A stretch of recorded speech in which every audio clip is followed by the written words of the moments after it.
Hello guys, good evening guys.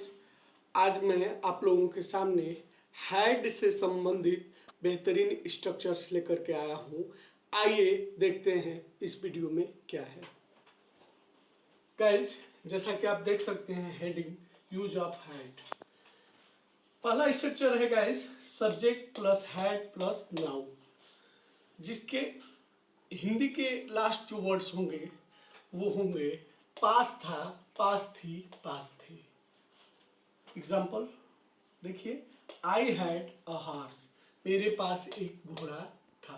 ध्यान से फिर देख लीजिए, subject plus had plus noun, पास था, पास थी, पास थे पहचान है। और एक एग्जाम्पल मैंने दिया है, आई हैड अ हॉर्स, मेरे पास एक घोड़ा था। अगर मैंने पिछले वीडियो में भी बताया था कि यहाँ आप लोग subject plus head plus adjective plus noun लगा सकते हैं, subject plus head plus adverb plus adjective plus noun लगा कर बना सकते हैं ढेर सारे।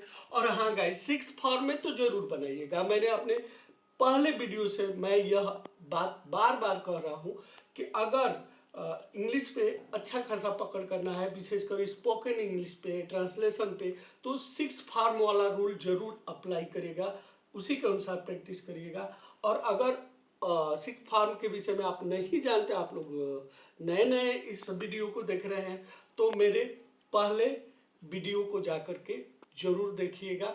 वहाँ मैंने पहले और दूसरे वीडियो में इसके विषय में डिटेल्ड बताया है।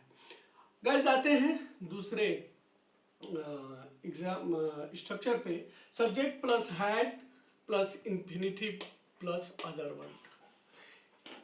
लास्ट पहचान क्या होगा हिंदी में? ना था, नी थी, ने थे, अथवा ना पढ़ता था, नी पढ़ती थी, ने पढ़ते थे।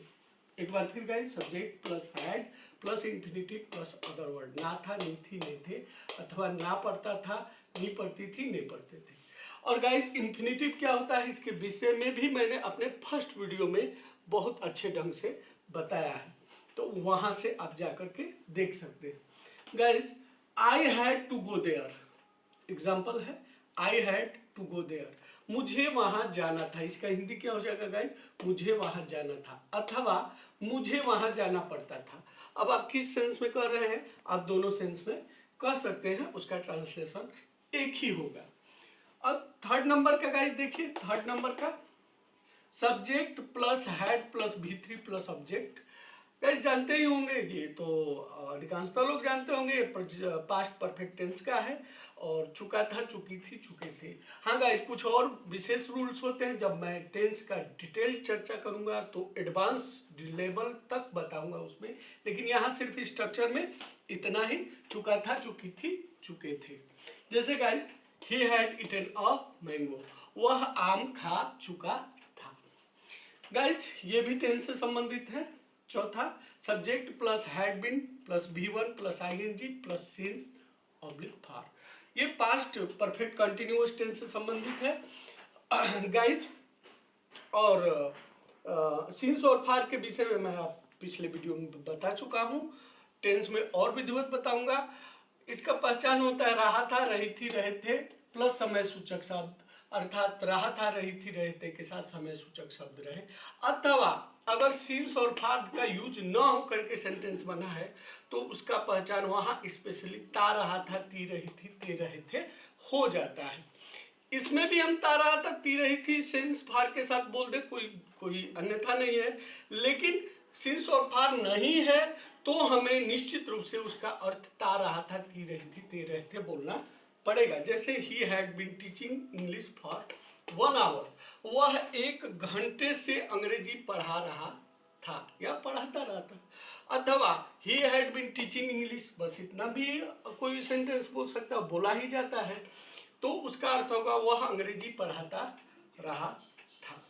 गाइस, स्ट्रक्चर से संबंधित आप पूरा स्क्रीन शॉट लेना चाहें तो ले सकते हैं। तो आप लोगों के सामने ये पूरा स्ट्रक्चर का व्यू है, आप लोग स्क्रीन शॉट लेना चाहें तो ले सकते हैं फुल स्क्रीन में।